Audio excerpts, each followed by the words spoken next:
ابتدائی عالم سے لے کر آج تک 5 مرتبہ بیت اللہ کی تعمیر ہو چکی ہے۔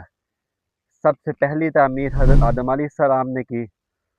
اس کے بعد جب طوفان نوح میں بیت اللہ منہدم ہو گیا، پھر حضرت ابراہیم علیہ السلام نے اپنے بیٹے اسماعیل علیہ السلام کی اعانت سے دوبارہ بیت اللہ کی تعمیر کی۔ یہ 2 تعمیریں ہو گئی۔ تیسری مرتبہ تعمیر حضور صلی اللہ علیہ وسلم کو نبوت ملنے سے 5 سال پہلے، یعنی جب آپ کی عمر مبارک 35 سال تھی، اس وقت قریش نے بیت اللہ کی تعمیر کروائی۔ مکہ مکرمہ کے جو تمام قبائل تھے، انہوں نے آپس میں مل کر اس بات کا اتفاق کیا کہ ایک تو جو ہے بیت اللہ کی دیواریں جو ہے یہ چھوٹی ہیں، ان دیواروں کو بڑا کیا جائے، اور یہ بیت اللہ کی دیواریں جو ہے یہ قدیم ہو چکی ہے، یہ پرانے زمانے کی یہ دیواریں ہیں، ان دیواروں کو نئے طریقے سے بنایا جائے۔ تو تمام قبائل کا اس بات پر اتفاق ہو گیا کہ بیت اللہ کو نئے سرے سے تعمیر کرتے ہیں، اس کو گرا کر دوبارہ ایک نئے سرے سے اس کو تعمیر کرتے ہیں۔ اس وقت جو آپ صلی اللہ علیہ وسلم کے ماموں تھے ابو وہب بن عمر المخزومی، انہوں نے اس بات کا اعلان کیا کہ اگر بیت اللہ کو دوبارہ نئے سرے سے تعمیر کیا جائے گا تو اس کی تعمیر میں صرف حلال مال ہی لگایا جائے گا، کیونکہ یہ بیت اللہ جو ہے یہ ایک پاک گھر ہے اور یہ پاک ذات کا گھر ہے، تو لہٰذا اس کے اوپر جو مال خرچ کیا جائے گا وہ بھی پاک اور صاف مال خرچ کیا جائے گا، حرام مال سے اس کی تعمیر نہیں کی جائے گی۔ تو تمام قبائل نے اس بات پر اتفاق کر لیا کہ بیت اللہ کی جو تعمیر کی جائے گی وہ صرف صاف پاک اور حلال مال سے کی جائے گی، نہ کہ حرام مال سے کی جائے گی۔ اور پھر انہوں نے ہر قبیلے کی ڈیوٹی لگا دی کہ فلاں قبیلہ جو ہے فلاں دیوار کو گرائے گا، فلاں قبیلے کی یہ ڈیوٹی ہوگی، فلاں قبیلے کی یہ ڈیوٹی ہوگی۔ اب جب بیت اللہ کو دوبارہ منہدم کرنے کی باری آئی، اس کی دیواروں کو گرانے کی باری آئی، تو جو تمام قبائل تھے ان کو اس بات کا خوف تھا کہ اگر ہم نے اللہ کے گھر کو گرا دیا، ایسا نہ ہو کہ اللہ تعالی ہمارے اوپر عذاب کو نازل کر دے۔ تو تمام قبائل اس ڈر اور خوف کی وجہ سے بیت اللہ کی دیواروں کو گرا ہی نہیں رہے تھے۔ اس وقت جو ولید بن مغیرہ تھا،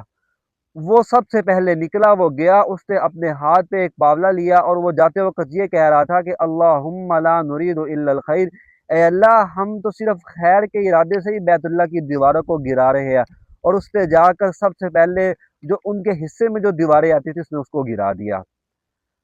اب لوگ اس بات کے انتظار میں تھے باقی قبائل والے، اگر تو رات تک اس پر عذاب نہ آیا ولید بن مغیرہ پر، پھر اگلے دن جا کر ہم بھی اپنے حصے کا جو کام جو ہے وہ کر دیں گے، اپنے حصے کی دیواروں کو گرا دیں گے، نہیں تو ہم نے ایسا نہیں کریں گے۔ تو تمام قبائل والے رات تک انتظار کرتے،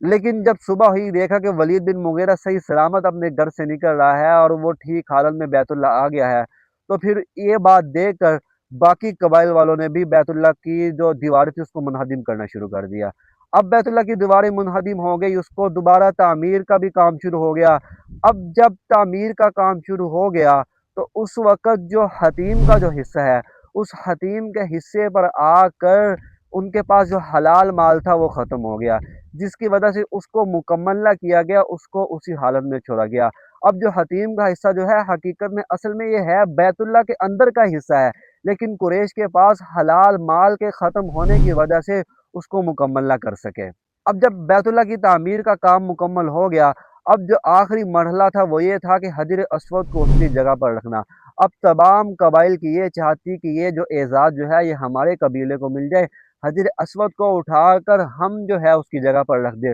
تو آپس میں قبائل کا جھگڑا بھی شروع ہو گیا کہ ہم جو ہے زیادہ حقدار ہیں، ہمارا زیادہ حق ہے کہ ہم حجر اسود کو اٹھا کر اس کی جگہ پر رکھیں۔ تو اب امیہ بن مغیرہ مخزومی کھڑا ہوا اور اس نے کہا کہ کل سب سے پہلے جو بیت اللہ میں آ جائے گا وہ زیادہ حقدار ہوگا کہ حجر اسود کو اٹھا کر اس کی جگہ پر رکھے۔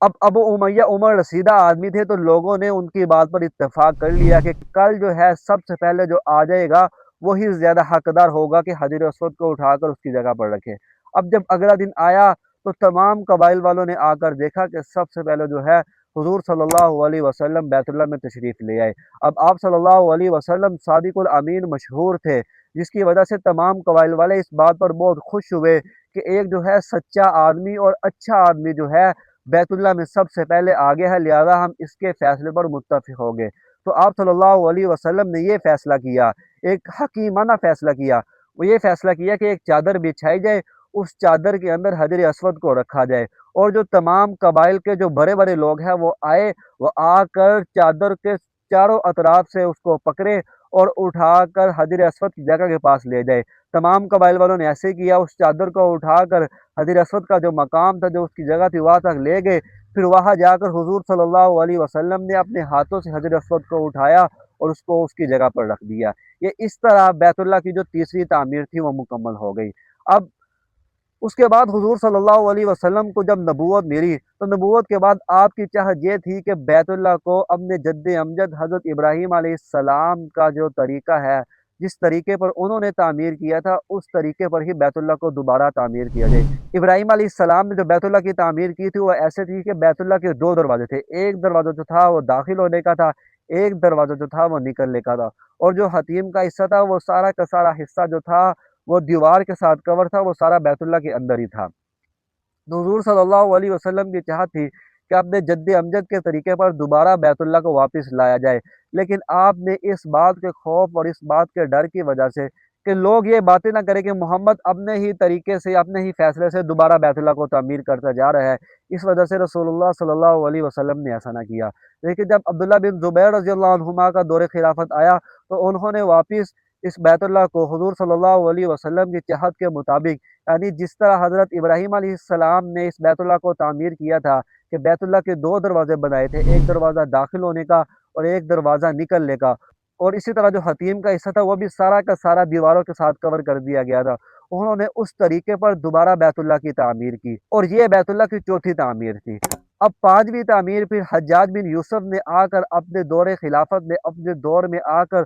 واپس اس کو قریش کے طرز پر، قریش کے طریقے پر بیت اللہ کو تعمیر کر دیا۔ اس طرح یہ 5 مرتبہ بیت اللہ کی تعمیر جو تھی وہ مکمل ہو گئی۔ اب حجاج بن یوسف کے بعد جب ہارون الرشید کا دور آیا، اس نے پھر اس بات کی چاہت کا اظہار کیا کہ میں بیت اللہ کو حضرت ابراہیم علیہ السلام کے طریقے پر واپس لے آؤں، یعنی کہ جس طرح عبداللہ بن زبیر رضی اللہ عنہما نے بیت اللہ کو حضرت ابراہیم علیہ السلام کے طریقے پر بنایا تھا، میں واپس اس کو اسی طریقے پر لے آؤں۔ لیکن اس وقت جو امام مالک رحمہ اللہ تھے، انہوں نے اس بات پر فتویٰ دے دیا کہ آج کے بعد کسی بادشاہ کو، کسی کو یہ حق نہیں ہے کہ وہ بیت اللہ کو